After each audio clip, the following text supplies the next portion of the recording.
আমার নবী, আমাদের নবী, আল্লাহর হাবিব নবী রাহমাতুল লিল আলামিন নবী বলছেন, কোন মুমিন বান্দা পথ হাঁটা চলার পথে যদি একটা কাঁটা ফুটে পায়ের মধ্যে, ওই কাঁটার ব্যথা যদি সে ধৈর্য ধারণ করতে পারে আল্লাহকে সন্তুষ্টি করার জন্য, আমি নবী রাহমাতুল লিল আলামিন বলে দিলাম, ওই ব্যথা সহ্য করার কারণে, আল্লাহর উপর সন্তুষ্টি থাকার কারণে আল্লাহ তার আমলনামা থেকে গুনাহ মাফ করে দেয়। আর একটু জোরে ফুটলেন কি? কথা বলে না। ফুটলেন কি? এবার আপনি শুধু কি করেছেন জানেন? ও মারে, কষ্ট হচ্ছে কিন্তু একটু ধৈর্য ধরলেন, কারণ আপনি চিল্লাইলেও ব্যথা থাকবে।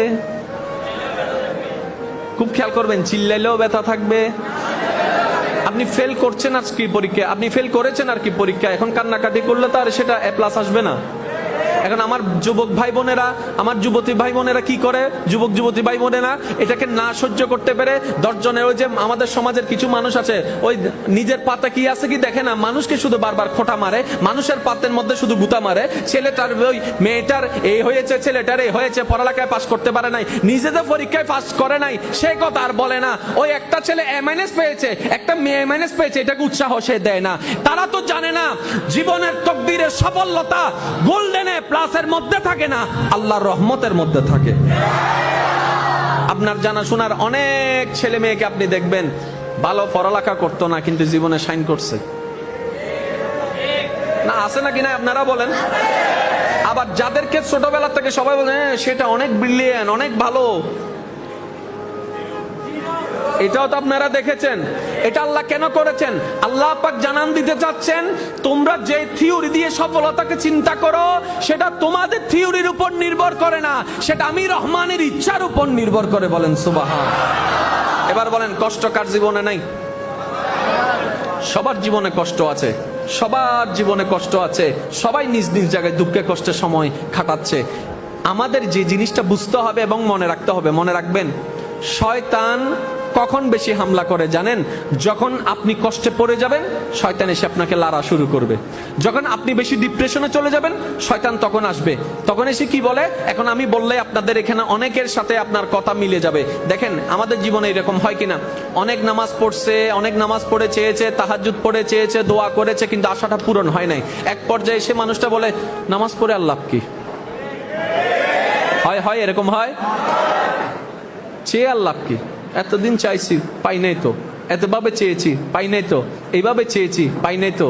আসলে সেটা ওনার কথা নয়, এর কিছুদিন আগে শয়তান এসে মনের মধ্যে বসাই দিয়েছে, পড়ে লাভ কি, তুমি তো পাচ্ছ না। আমরা বোকার মতো কি করলাম, ওই শয়তানের কথাটাকে নিজের কথা ভেবে আপন করে নিয়ে আমরা ধোঁকায় পড়ে গেলাম। আর সেজন্য সবার উচিত আগে শয়তানের ধোঁকা কাকে বলে সেটা যাচাই বাছাই করা, শয়তানে কিভাবে ধোঁকা দেয় সেটা বুঝতে পারা। কারণ আপনার আমার যেভাবেই হোক আল্লাহর প্রিয় হতেই হবে। আর একটু জোরে বলেন না, আল্লাহর প্রিয় হবার ইচ্ছা আছে না নাই? আপনি চান কিংবা না চান আপনাকে মরতে হবে, আপনি চান কিংবা না চান আপনাকে কবরে যেতে হবে। কি নিয়ে যাচ্ছেন ভাই, কি নিয়ে যাচ্ছেন? নিজেকে প্রশ্ন করেন। তর্ক করার দরকার নাই, ঝগড়া করার দরকার নাই। এবার আল্লাহ পাক রব্বুল আলামিন কি সুন্দরভাবে বলছেন দেখেন, হে আমার বান্দাগণ, তোমাদেরকে আমি পরীক্ষা করব ভয় দিয়ে। আর একটু জোরে, হে আমার বান্দাগণ জেনে রাখো, আমি তোমাদেরকে মাস্ট বি পরীক্ষা করব ভয় দিয়ে। সম্পদ নষ্ট করে, আপনজনদেরকে তোমার কাছ থেকে কেড়ে নিয়ে, আরো বিভিন্নভাবে আমি তোমাদেরকে পরীক্ষা করব, এতটুক জেনে রাখো। যেহেতু আল্লাহ জানাই দিয়েছেন, তার মানে পরীক্ষা নিবেন। যেহেতু আল্লাহ জানাই দিয়েছেন, আপনাকে পরীক্ষা নিবেন। এবার আপনি যতদিন এই দুনিয়ার মধ্যে থাকবেন, এই পরীক্ষা আপনাকে সম্মুখীন হতেই হবে। হয়তো এইভাবে, না হয় এইভাবে, না হয় আপন দিয়ে, না হয় পর দিয়ে, আপনাকে এই পরীক্ষার সম্মুখীন হতেই হবে, এতটুকু মনে বসাই নেন। এবার পরীক্ষা যখন সামনে, ইচ্ছা করুক না করুক, মনে ভয় লাগুক না লাগুক, পরীক্ষার হলে তো যেতে হবে। এখন আপনার পরীক্ষা যখন সামনে, আপনাকে তো পড়ালেখা করতেই হবে। সেজন্য দেখলেন না এসএসসি পরীক্ষার মধ্যে যখন আমার ভাই বোনেরা পড়ালেখা করে নাই, যখন হঠাৎ করে অ্যানাউন্স হয়েছে পরীক্ষার সময় সবাই পড়ালেখা হুরুস্তুল পড়ালেখা শুরু করেছে। এই সামনে এসএসসি পরীক্ষা আসবে, আমার ভাই বোনেরা হুরুস্তুল পড়ালেখা করছে। এতদিন পড়ি নাই আমরা, সেটা এখন টানতে হচ্ছে আমাদেরকে। কথা বলেন ঠিক না? এবার আপনাকে পরীক্ষা দিতে হবে।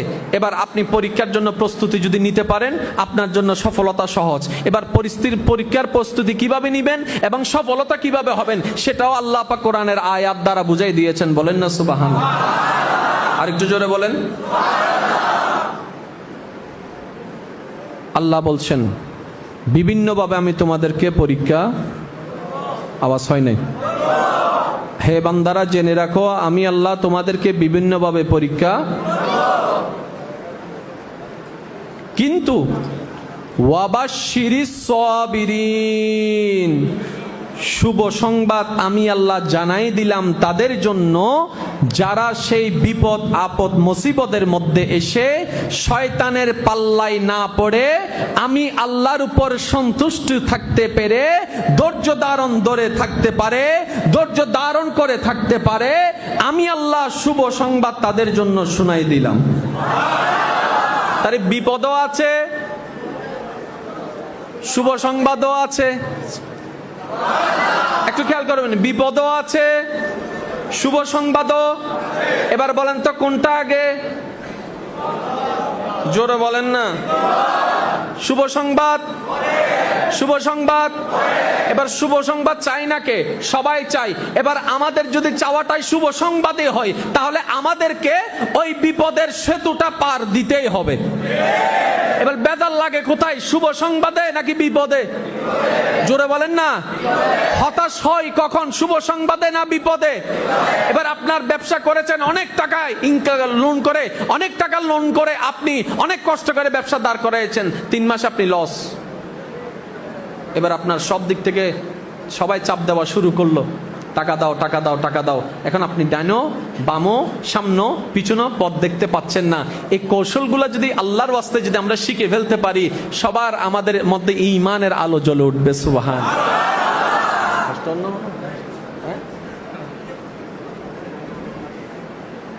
এই শীতকালে যে আমি কেন এত ঘামাই আমি সেটাই বুঝি না। অনাতুন গরম লান না, অদুনো হদ্দা না অদুনো হদ্দা, হ্যাঁ হন্ডে যাইতাম। আপনাকে পেয়ে সবাই ঠান্ডা হয়ে গেছে, আপনাকে পেয়ে সবাই ঠান্ডা হয়ে গেছে। ইতারা মনে কষ্ট পার ফানলার। এই আলোচনাটা বুঝার দরকার আছে না নাই? আমি প্রায় সময় একটা আফসোস করি, কোরআন যার কাছে আছে, হাদিস যার কাছে আছে, তার কাছে আর পৃথিবীর কোনো কারো কাছে পরামর্শ নেওয়ার দরকার। আমরা এত ডিপ্রেশনে পড়ে আছি কেন? আমরা কোরআনটাকে আসলে বুঝার মতো, বলেন না ভাই একটু, আমরা কোরআনটাকে বুঝার মতো বুঝি নাই। এই কোরআনটাকে যদি আমরা বুঝার মতো বুঝতে পারতাম রবের কালাম হিসেবে, হায় হায় হায়, আমাদের জীবনের সমস্ত কিছুই সমাধান হয়ে যেত। এখন একটু খেয়াল করবেন, আয়াতটা বুঝার চেষ্টা করি, আল্লাহ যদি আমাদেরকে তৌফিক দান করে। আর একটু জোরে বলেন না। বিপদ আগে, শুভ সংবাদ। তাহলে আপনার আমার টার্গেট কি? শুভ সংবাদ। তাহলে শুভ সংবাদ যদি এখানে হতে পারে, 1 সপ্তাহ হতে পারে, 1 মাসও হতে পারে, 1 বছরও হতে পারে, 10 বছরও হতে পারে। ওই টাইম আপনি আমি শনাক্ত করতে পারবো না, ওই টাইম আপনি আমি সিলেক্ট করতে পারবো না। রবের যেই দিন ইচ্ছা সেই দিনেই তিনি আমাদেরকে পার করাই দিবেন। সুবহান। তাহলে আপনাকে আর শয়তানে ফাঁদে ফেলতে পারবে? আরো জোরে বলেন না, ফাঁদে ফেলতে পারবে? যেমন আপনি যদি কারোর জন্য অপেক্ষা করেন, সে যদি বলে আমি 10 মিনিটের ভিতর আসতেছি, তখন দেখবেন অস্থিরতা বাড়ে। কারণ আপনার কাছে টাইম এখানে সেটিং হয়েছে, কিন্তু 10 মিনিট তো হয়ে গেল, 9 মিনিট হলো, সে তো আসে না, 10 মিনিট হলো আসে না, 12 মিনিট 15 মিনিট হতে না হতে আপনি কিন্তু আবার একটা কল দেন। আর সে যদি প্রথমে এই কথা বলতো, দোস্ত তুই দাঁড়া, আমি জ্যামের মধ্যে আছি, দেখি আসতে কতক্ষণ লাগে, তাহলে কিন্তু আপনার এই টেনশনটা লাগতো না, কারণ আপনি কোনো টাইম জানেন না। আমরা বেশিরভাগ মানুষ বোকামি করি কি জানেন? এই যে আমরা নামাজ পড়লাম, কোন একটা স্বপ্ন চাওয়া পূরণ হওয়ার জন্য রোজা রাখলাম, নফল নামাজ পড়লাম, তাহাজ্জুদ রাখলাম, তাহাজ্জুদ করলাম, দোয়া করলাম, আমাদের চাওয়াটা হয় কি এটা ইমিডিয়েটলি যেন হয়ে যায়, ইমিডিয়েট যেন পেয়ে যায়। এমন ভাবে ভাবনি আমরা এক একজন আল্লাহর ওলি হয়েছি, আমরা এক একজন আব্দুল কাদের হয়েছি, আমরা এক একজন মঈনুদ্দিন হয়েছি, আমরা এক একজন রাবিয়া বস্তি হয়ে গেছি। আমাদের তো সেই ধৈর্য এখনো হয় নাই, আমাদের ঈমান তো সে এখনো হয় নাই। আমাদের বুঝতে হবে বান্দার কাজ শুধু চাইতে থাকা, রহমানের যেই দিন ইচ্ছা সেই দিনে তিনি দান করবেন। এবার আপনার জীবনে তো অনেক